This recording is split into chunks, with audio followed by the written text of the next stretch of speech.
الحمد لله والصلاة والسلام على رسول الله صلى الله عليه وسلم.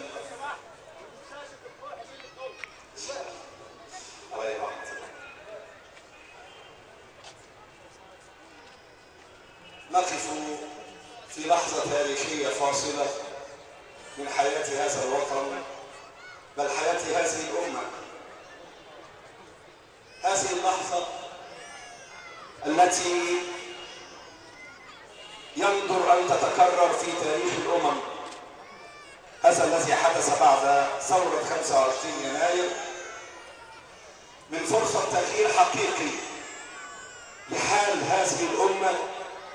يجب أن يستشعر هذا الجيل بشيوخه بشبابه بل بأطفاله برجاله ونسائه أننا أمام لحظة فارقة، إما أن يكتبها الله تبارك وتعالى لنا ويسجلها التاريخ وتقدرها الأجيال القادمة أن جيلا عاش في 2011 استطاع أن يغير مجرى الحياة ومجرى التاريخ في هذا الوطن وفي هذه الأمة، أو أن يسجل علينا أمام الله وأمام التاريخ أننا ضيعنا هذه الفرصة الحقيقية لإنقاذ هذه الأمة مما كانت فيه. أنا لا أتحدث طويلا عما كان، فما كان كلنا نعلمه، لكن أين نحن الآن؟ ما هي خطواتنا القادمة؟ كيف نضمن ألا نعود للوراء مرة ثانية؟ أتحدث إليكم لا لتستمعوا، لكن لنتشارك جميعا في مسؤوليتنا عن حال هذا الوطن وحال هذه الأمة في اللحظة الفارقة التي نعيشها. حقق الله تبارك وتعالى لنا أكثر مما كنا نحلم به. كانت أقصى أمانينا في يوم من الأيام أن يكون لدينا مثل باقي شعوب العالم مسؤول سابق، رئيس سابق ينتقل من موقع المسؤولية قبل أن ينزل سيدنا عزرائيل ليقبض روحه. عساه ينتبه إلى أن الناس يمكن أن تحاسبه، وأن الناس يمكن أن تكشف تقصيره وجرائمه في حق هذا الوطن وهذا الشعب.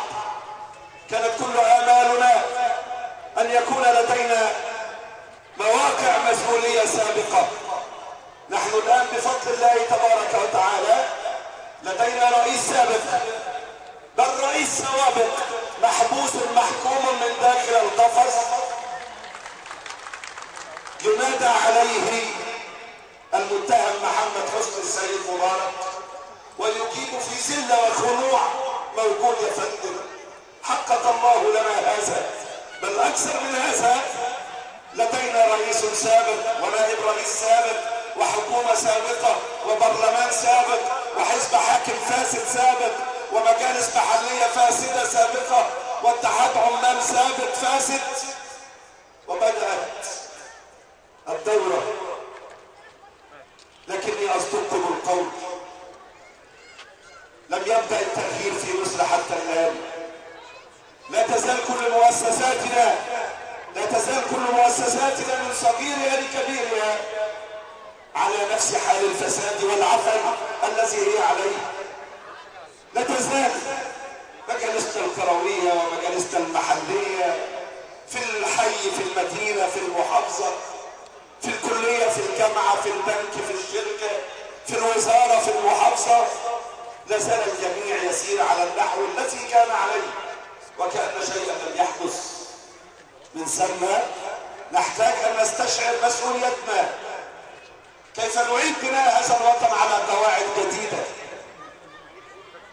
ليست القواعد الفاسدة التي كانت تحكمنا في السابق، حين كانت التقارير الأمنية من المخبرين والمرشدين والمفسدين حتى لو كانوا لواءات في أمن الدولة، هؤلاء الذين أفسدوا حياتنا. وحينما كانت عناصر الثقة والولاء للرئيس والمسؤول هي التي تحكم عناصر الاختيار لمواقع المسؤولية، نريد قواعد جديدة لإعادة تشكيل كل مؤسسات هذا الوطن من جديد. نريد مجالس كنائس محليه، نقابات مهنيه، نقابات عماليه، فلاحين، حكومه، برلمان، محافظين، رؤساء مدن، رؤساء جامعات، على قواعد جديده، قواعد الكفاءه، التخصص، الخبره، السجل الوطني المشرف، قواعد اختيار الناس عن قناعه، اختيار حر رشيد. نريد ان نعيد بناء هذا الوطن من جديد، لاننا نعرف ان طبيعه الطغيان الارتباط بالفساد.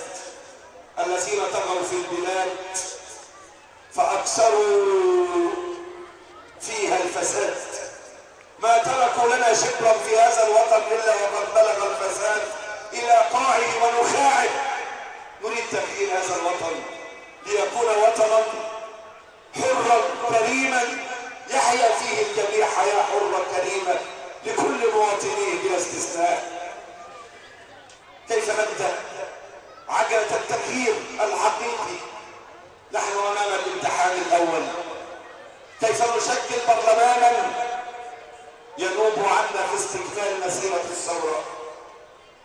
لدى هذا البرلمان القادم واجبات اساسيه 5. اذا لم تحسنوا الاختيار، اذا لم تقوموا بواجب التوعيه للجماهير، اذا عدنا الى تشكيل برلمان لا يحسن اداء هذه الواجبات على وجه التحقيق، اصدقكم القول يمكن ان يعود كل شيء في هذا الوطن الى ما كان عليه.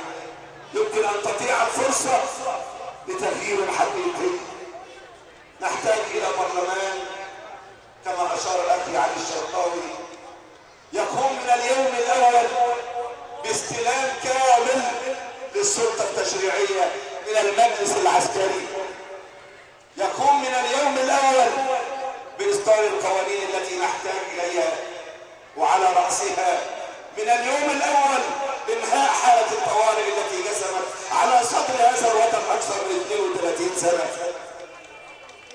يقوم من اليوم الاول بتعديل قانون المحاكمات العسكريه لينتهي في حياه مصر تلك الجريمه المكروه وهي تحويل المدنيين لمحاكمات عسكريه.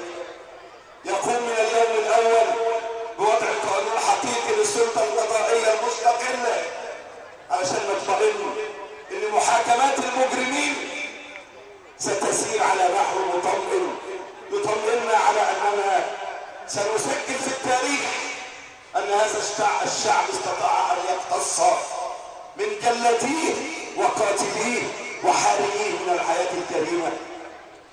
نريد ان تصدر قوانين حكم محلي ليقوم لدينا حكم محلي صالح رشيد يقوم بخدمات المرافق والخدمات التعليميه والصحيه والمرافق والطرق التي حرم منها شعبنا فترات طويله. نحتاج ان يقوم هذا البرلمان القادم من اليوم الاول برقابه حقيقيه، رقابه على الجميع بلا استثناء، رقابه حتى على المجلس العسكري في اداء السياسي في هذه المرحله الانتقاليه، رقابه على الاجهزه الامنيه التي يجب ان نعرف على وجه التحديد لماذا استمرار حاله الفوضى، لماذا اختلاق الازمات، كيف يتسنى للاجهزه الامنيه بعد الثوره ان تنزل اليوم الى ميدان التحرير لصد اعتصام بالقوه وبالطريقه الوحشيه البربريه التي كانت تتم في السابق. هذا مرفوض وبشكل واضح. الحريه ليكون لينا والعداله بتحمينا، الحريه ليكون لينا والعداله بتحمينا.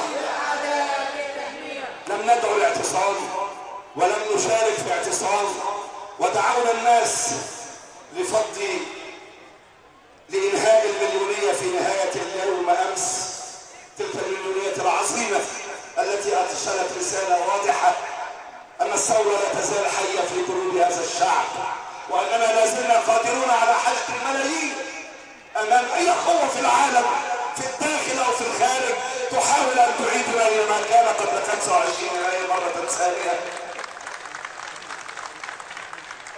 لكن حينما اعتصم البعض مع اختلافنا معهم في دوافع الاعتصام وضرورته، لكننا نقدر ان الاعتصام السلمي حق مكفول لكل مصري من الجريمه ان يقع فض له بالقوه او الاعتداء عليه او محاوله فض المتظاهرين بالقوه ايا كانت. هذه المنظومه القوميه التي كانت قبل 25 يناير لن نسمح بتكرارها مره ثانيه.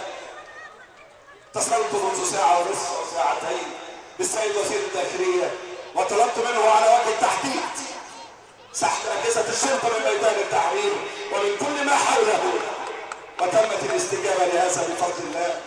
لكننا نريد البلداجي حبيب الشعب، البلداجي حبيب الشعب، البلداجي حبيب الشعب، نائب برلمان الشعب، نائب برلمان الشعب.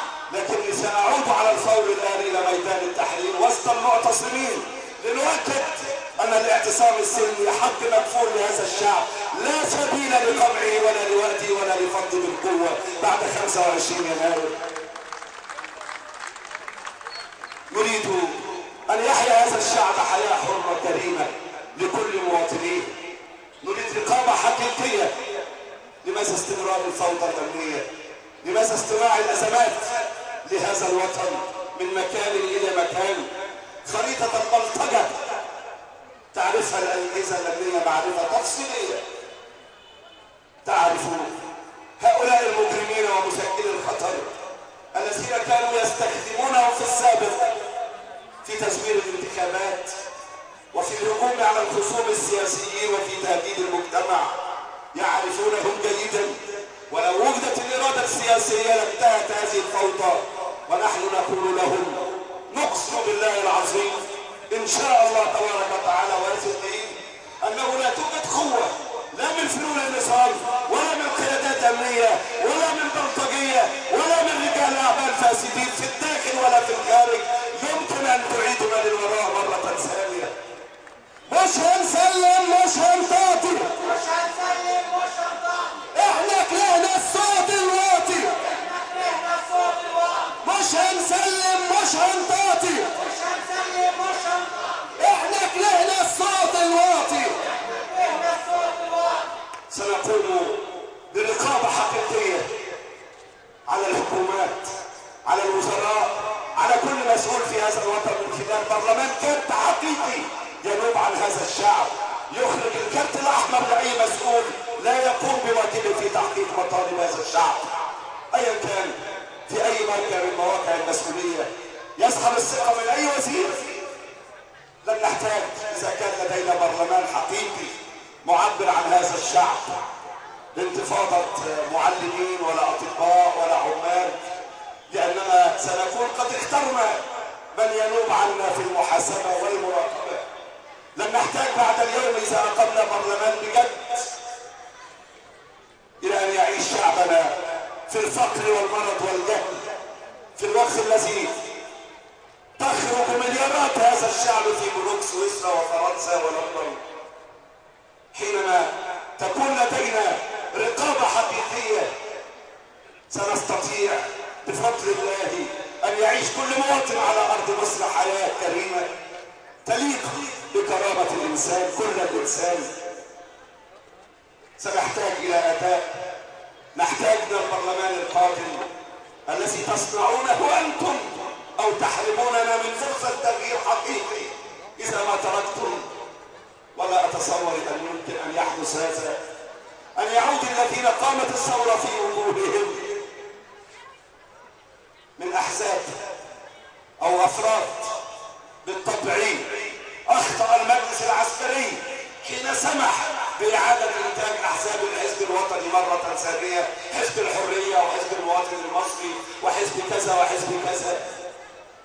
وأخطأ المجلس العسكري حين لم يصدر قانون العزل السياسي في الوقت المناسب قبل بدء إجراءات الانتخابات. لكننا واثقون أن هذا الشعب العظيم سيستطيع أن يحقق العزل الشعبي ليجعل هؤلاء في الجحور لا يعودوا أبدا لقيادة حياة برلمانية سياسية مرة ثانية. ثورة ثورة حتى النصر.